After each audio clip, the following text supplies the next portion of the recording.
In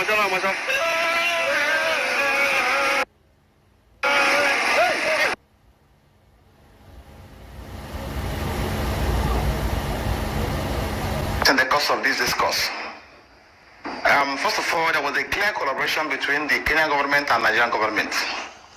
I'm happy now that they are denying the fact that Nnamdi Kanu was arrested in their place and also handed over to Nigerian government. But I can assure you that by the time we finish with them at the international court, they will never remain the same. What's important at this stage, and I've already made known to the world, is that he was arrested at the airport on the 19th day of June 2021.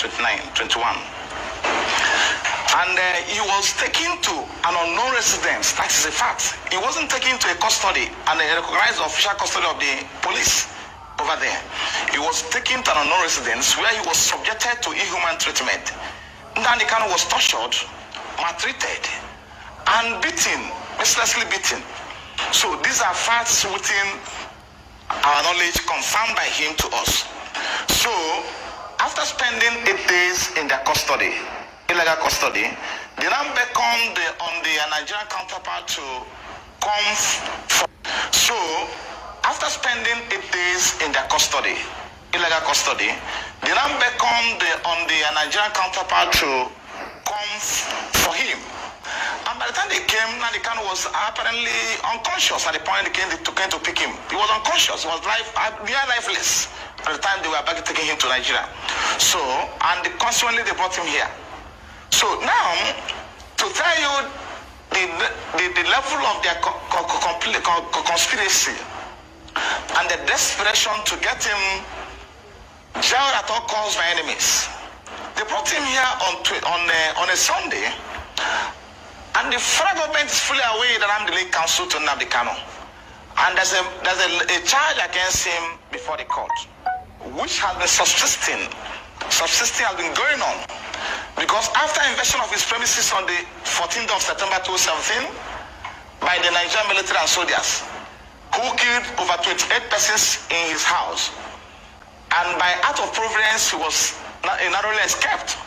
We filed an application before the court for an inquest into what transpired in his house on the 17th of September 2017. For court to inquire as to what happened in his house, what led to his disappearance. And we are still in this process because that is fundamental. This is a person that has expressed to the world that is ready to come for his trial on October 14th, 2017.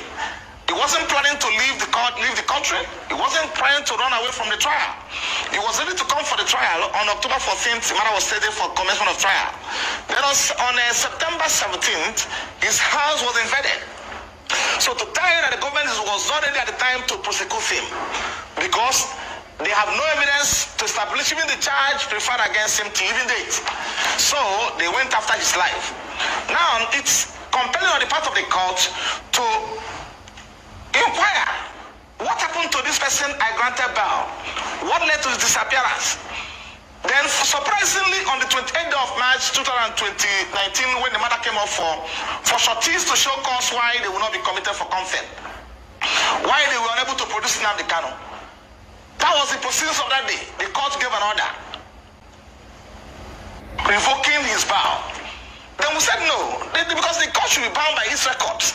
We said no, and we filed an application to get that vacated. Since 2019 to date, the matter had severally come up before the court, the same court. And the court was not inclined to hear this application to vacate the order. And the worst is that the federal government has not filed any response to this application before the court. They not filed a response in counter to application to get that vacated. They were not interested. What they are interested is to how to get in Nnamdi Kanu at all means available to them. So now he was brought into this country on Sunday after being detained, maltreated, subjected to all forms of inhuman treatment, and inflicted with severe injuries on account of handcuff that lasted on his hands for over 4 hours till before he was brought to court. And you can see him on handcuff in court on that day. Those injuries are still there. And a number of medical issues he's having today on account of what was the kind of treatment that was meted out to him. So they took him to court on a Tuesday. Tribal Labaran, who is the council that was in court on that day representing federal government, is fully aware that the Sifai form is the lead counsel in this matter. And I've been in court with him in all cases affecting Nnamdi Kanu and IPOB. He never extended the courtesy of informing me that my client was arrested, was abducted, because in this case he wasn't arrested. So that when we get to that bridge, we'll cross it. He was abducted and kidnapped from Kenya and brought into this country. So now he didn't feel it confident. He didn't feel confident or didn't appropriate to inform me that my client was arrested and been brought to court on Tuesday. So that shows there's a collaboration between the government in question, as we stand today, and the people who were appearing before them. Because if I thought there was any element of iota of transparency in what they're doing, is compelling on the part of the AG, not the lawyer representing the Federation, to inform me that they are coming to court on Tuesday, so I can come to court and see my client. I don't know what happened, and this is my wife wondering what happened. So on Tuesday, took him to court, and the court asked them, "Where is Barrister Jofo? Is he not in court? Is he not informed? Was he not informed?" They said no. They arrested him and brought him to Abuja on Sunday, and he's caught today. So now there's an underlying fact that my client will not get fair trial in that court. That's settled. The issue of fair trial has been taken away by this collaboration. But we keep on watching. We are going to see them in court. So that is what happened as of today. I've seen him, and he has given me every information and detail about what transpired in Kenya, how he was arrested, how he was taken to a non-destination, and how he was maltreated, how they nearly killed him over there. And it's obviously from what he told me that it was at the behest of the federal government that they were doing those things.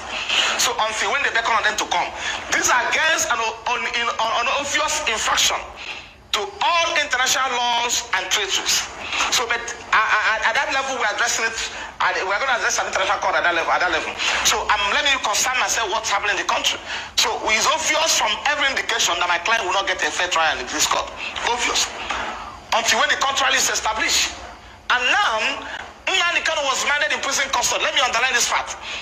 Long before he was granted bail, he spent over 2 years in custody before he was granted bail.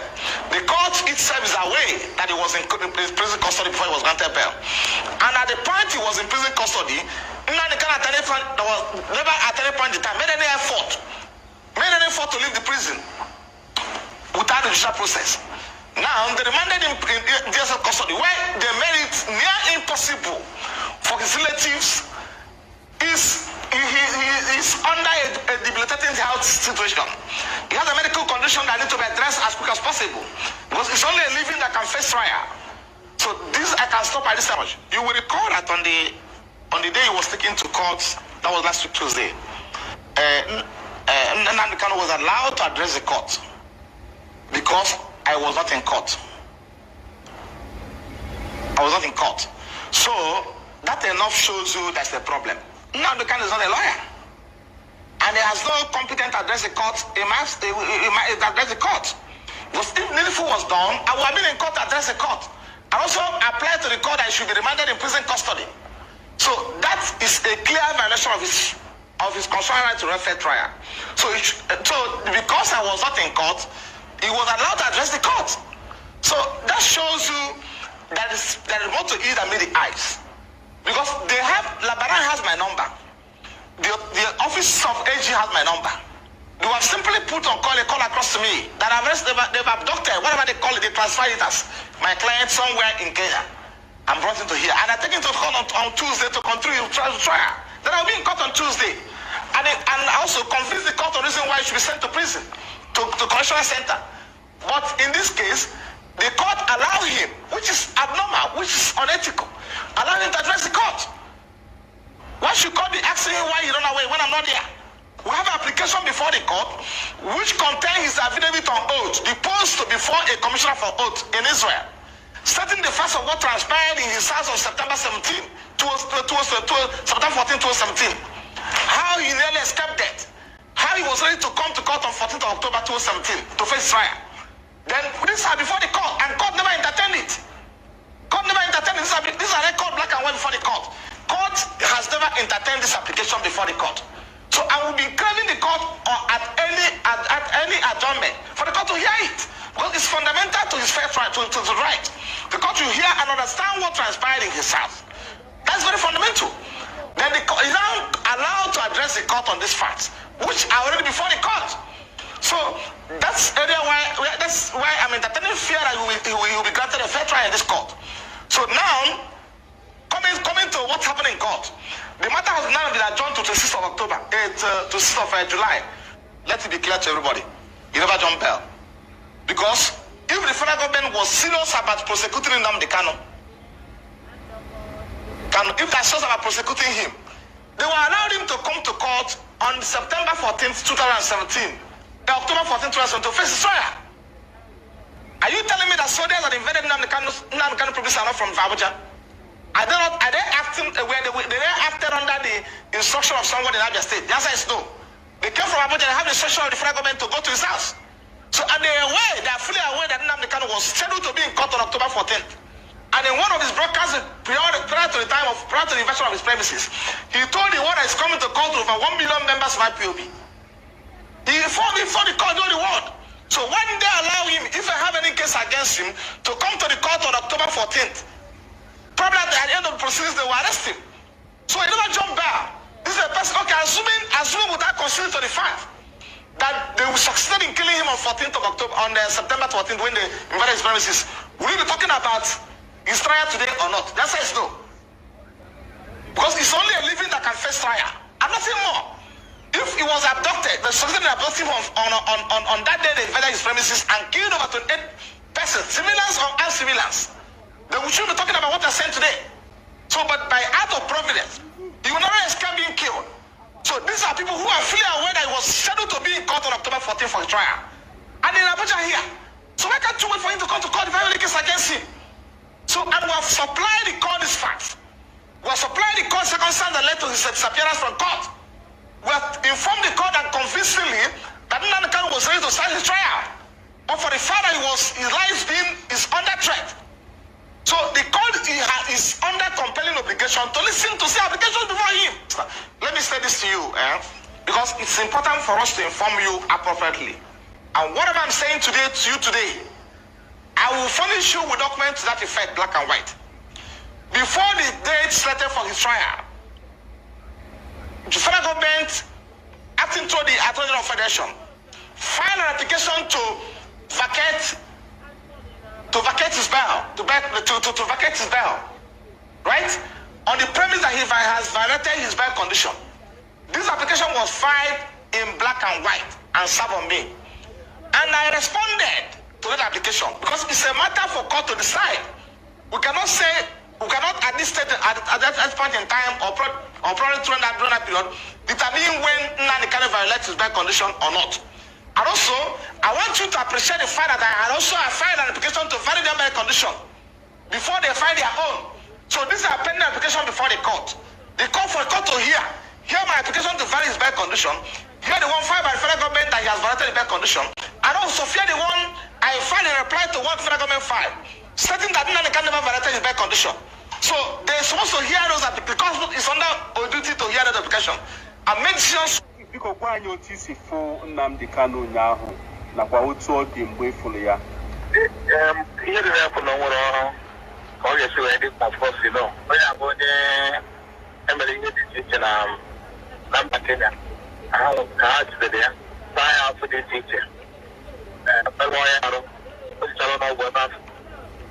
Maka na tupu ndị obodo adịbọrọ ya eji ose ekigharị ya.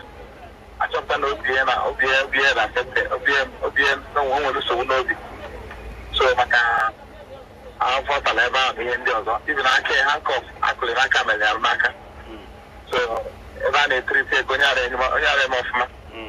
So mana ha amachi ihe niile n'afọ, ha amachi ihe niile anọ, ha amachi onye ọbụla ihe na-adụ nkata atalata ọ ka atalata ejisi egwe. So emesịrị ya onye ndị na ndị obodo akpọlụzie na tọla. So imam si na road ọ na-edi ka ene ya anya ya ka eji ekwu maka dọkịta ndị oyibo ya dene ya anya eme ya anya dene amalụka esi dị ọgwụ a ga-enye ya anaghị emekwu emekwu nito onye emekwu m ka ya na-abịa ije isi ndị ọzọ ihe na ihe anyị na-achọ ego n'ikpe kịta ka onye ikpe nye m ntụziaka ka eme mata na-eche mana ọkọọlụ gị ije ya na ndị a n'otu ha si gbolu jide nwuo ya ha jere n'ọdụ ụgbọelu na ha ji n'ọdụ ụgbọelu ụdị ebe dị ka ebe a na ụdị ebe dị very terrible ebe dị njọ ihe yi ite etiri ife melụrụ ya arụ anọrọ ebe ahụ ụbọchị asatọ ka ọ nọ n'ime ebe edebere ya wee na-ata ya afọ ọ bụ transit ka ọ nọ mgbe ihe a mee o jere nzukọ na Kenya o mechago nzukọ na-anasị ebe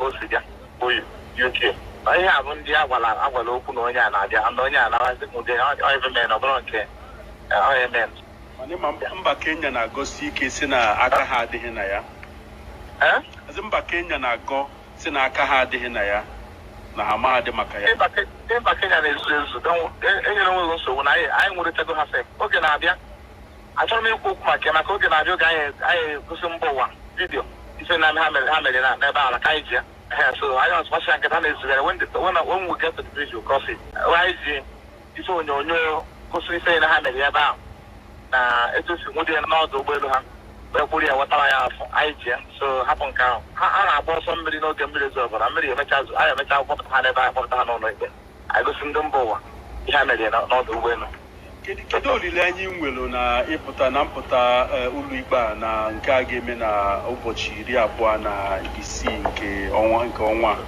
anyị nọbụrụ na ikpe ịmago na ikpe anyị debere kamgbe 2016 so ebere ji ikpe a gọọmenti achọrọ ibido kesi ndị obodo a chọrọ ibido ibido mego kebe ikpe ọ chọrọ ịkpọta ndị agha kpara ha ka ebe so na ya ọsọ ede ata ya afọ na ife ndị ọzọ emechaa enye kọtụ wee sị ya ngwa ejisi ụlọ na-abịazi isi ụlọ ha abịa so ọ na-abịazi ikpe ụlọ ife meziri ebe ahụ ha aka onye ọbụla ma maka ya ewee ndị amị na ndị otu ewee ji gbanwe elu ebe agbawucha ndị mmadụ anyị dị nkwadobe maka ikpe ahụ ndị ọkaikpe dị nkwadobe anyị akwadochago so nọ mgbe anyị ruo na ụlọ ikpe amarị ha akwarụ ka ha si gbara ya anyị bido ikpe nye anyị ikpe ka obi ya achọrọ m ịjụ ị na-ene anya na enwere ike dịka otu anyị na-akọwa na emerụsịrị ahụ ọkpụkwa na nwekwa nsogbu n'okwu ị na-ele anya na ndị ụlọikpe nwere ike inye ohere ka ọ jekwuo dọkịta maka ihe mere ya akwụkwọ nke ife dọkịta anyị etinye bata mechi maka anyị ejekwa ndị ọkaiwu na gosi wee nọrọ maka anyị ejegofe ya so anyị ntụziaka ka dọkịta ebe jefe ya ka anyị eme anyị ejego ka oge anyị dị owume nke anyị eme bata mechi so ka dọkịta ejefe ya maka ọkwara onye dị ndụ ka a na-adị ide onye adọrọ ọhụrụ onwe ihe mere na akọ ọzọ ka anyị dakọ so anyị akọwala onye ọkaiwu ka anyị si ga akọwachala ya gwa ya anyị ntụziaka ka dọkịta ebefe ya lee ya anya ogbere eje ụlọ ọgwụ na ọnya ihe dị mkpa kịta anyị mata mechi ịma isi na enetere ya ahụ wee chọpụta na o nwee nsogbu n'obu so achọrọ m kedu onye mere nyocha ahụ a etuto ndị obodo akpọrọ ya na-abụta ebe ahụ na ha agbaji ụlọ ọgwụ ebe ahụ na ewechọpụta na nsogbu n'obodo oke na Kenya ka nwe mecha ahụ ya nwaziri nke a mgbe ị pụrụ ya ọ maka ndị ala na-ekwu na ọ bụrụ na enwere ihe na ha gbara nọ na be ha na ọrụ be ha ka nọ nwute so ha dọrọtara abalị hospital ebe ọ kpojere wee cheki ya arụ wepụ ihe mere You kept it well, because I'm sure they don't see that. The one I saw was the other one. I will check. I want you to please. Chase Bank PLC is Nigeria's premier and largest non-interest financial services company built on the foundation of trust, professionalism and excellence to deliver innovative financial solutions. Who says so? In the course of this discourse, first of all, there was a clear collaboration between the Kenya. In the course of this discourse, first of all, there was a clear collaboration between the Kenyan government and Nigerian government. I'm happy now.